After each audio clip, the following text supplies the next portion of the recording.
Attachment and bonding is the physical and emotional connection that you have with your baby. Do you ever get the feeling that you know what your baby is feeling just by looking at them? Well, that's all part of attachment and bonding. We can think of bonding as an intense and positive relationship that develops over time, and a secure attachment is a healthy two-way relationship that protects your baby, makes them feel loved, and believe it or not, actually helps them to learn. Bonding is very important for your baby's well-being. The way that you respond to your baby's signals will have an effect on their emotional, social, and intellectual development.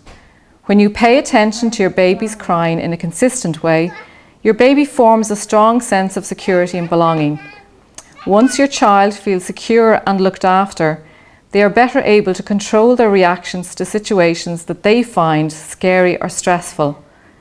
Being able to control our feelings is an important part of emotional and intellectual development. We know that the bonds that develop between parents and their infants provides a baby with its first model for close relationships and helps young children to form positive relationships throughout their childhood and on into adulthood. Here are some important things to remember about attachment and bonding. Number 1, bonding can take time. Most infants are ready to bond immediately. Parents, on the other hand, may have a mixture of feelings about it. Some parents feel an intense attachment within the very first minutes or days after their baby is born. For others, sometimes if the baby is adopted or has been in intensive care, it may take a bit longer. So just remember that attachment is a process.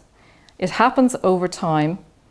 It does not always happen immediately, and it's not something that has to be limited to a certain time after birth. Number 2, babies bond in different ways. Babies experience the world through their senses: touch, smell, taste, vision, and hearing. As a new parent, it can take some time to get to know your young child and the ways that you can use the caring routines to form a bond with them. Number 3, you are not alone. If you feel you haven't bonded with your baby after a week or two, discuss the situation with your general practitioner, your public health nurse, and/or your family visitor. Bonding can be delayed if your baby has had unexpected health issues, for example.